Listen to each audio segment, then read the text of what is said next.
Hey peeps, in this tutorial we're going to learn how I colour grade my images and how I add that little bit of punch to make them stand out from the crowd.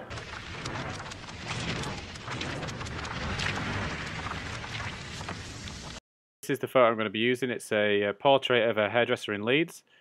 I shot it with a very shallow depth of field, nice sharpness on the eyes, nice lighting, one side, octa, as you can see in the eye reflections. So what we're going to go for is, this is the original images and this is what we're ending up with. Nice punchy, cinematic lighting, cinematic colours, good strong image, and this is the end result basically. So without further ado, let's start this. Let's delete that.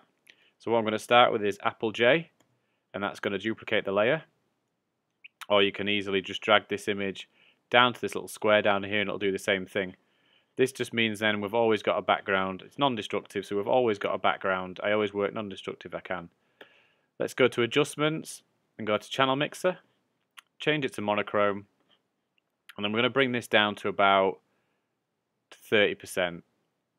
Let's go, yeah, 34%. There we are. And then, so that's going to desaturate the whole image for us. Instead of desaturating and dragging it down, I found this is the best way. For some reason, the tonal colors just go the best way for me. Let's go to black and white, adjustment layer, click on there, and then we're going to change that to soft light, and you're going to see this punch through the colors now. So we've desaturated the image. This black and white is going to desaturate the image a little bit more as well, so that's why we didn't go too far with the desaturation on here, on the channel mixer layer. Let's bring this down as well to about 35, 34. Yeah, that's about right. And then what I'm going to do on this layer is we can change, I'll just show you this quickly. If we go to 100% and I start changing this, you'll see it affects the whole image. So what I'm going to do is when you desaturate it, you take the opacity down, sorry, you then control it a little bit less, but you also have a little bit more control. So if I bring this down, it's also bringing more detail in here, you see. And I do the same with this. You get him that.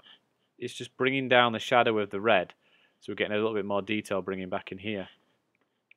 So if I punch that on and off, you can see now I've got a really nice contrasted image, and it's giving me that punch that I want. So we've gone from that to that in just that short space of time, and this then is looking more and more. I'd be happy with that so far. So what we're going to do is just go a little step further and start grading the image. So Command, Alt, Shift and E, and this is going to merge everything from the bottom layer to the last layer you've got on there, which is highlighted with all these eyes, to the top layer. So now if I get rid of all this, you can see it's just there and you can see it all. So if I click on this image and then I'm going to go to Capture Raw,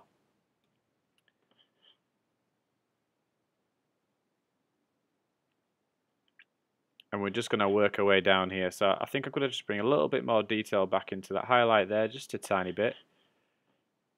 Tiny bit of clarity. I'm not going to go like too heavy on this, because as soon as you go too heavy on it, it starts looking really unrealistic and it looks then like really bad retouching. So I'm just going to literally go about maybe 4, 5, plus 5. Let's just zoom into them eyes again. Let's add some sharpening, because this sharpening as well, it's an odd one. It kind of sometimes can be overdone, but then when you add it to an image, sometimes it can either add that painterly effect and just add that depth, that more focus you want on the areas that are in pin focus.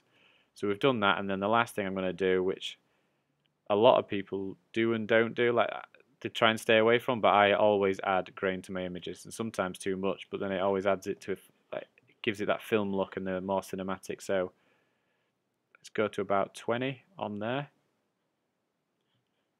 Yeah, that's nice. So now we've done that, our image is set up, we're happy with that. Now it's time to color grade. So I'm just going to use split toning. All of this is done in Photoshop.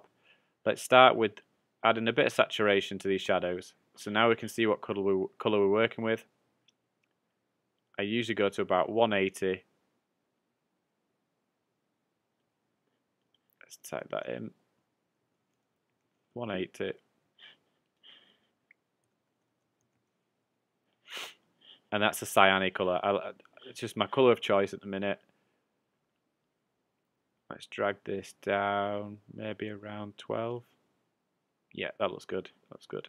And then we're going to hit the highlight. So again, overexpose it, the color. Then you'll see where you like. So I'm going to go to about maybe 170. 173, yeah, that's good. So it's a lighter cyan for me, and I'm going to really bring this down so it's only a touch on there, so we've got a little bit of a touch. So now you can see the colours come in, and that's just from this 2. Dead simple.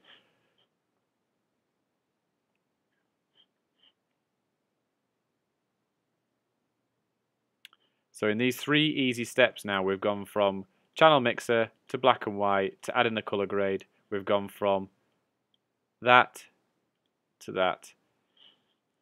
This colour is beautiful. You have your choice of colour, whichever you want to use. I've just gone for cyan. And then also, a good reason why we've made these last layers, let's just delete that. If you've gone a little bit too far, which I think I have on this maybe, with the colour, I'm just going to drag it down to about 176.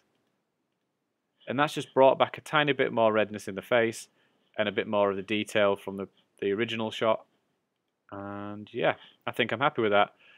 There we go, peeps. Nice, quick, simple, easy editing. That's what we like. So let me know you like this with a thumbs up and subscribe here. And I hope to see you on the next one. Thanks. Goodbye.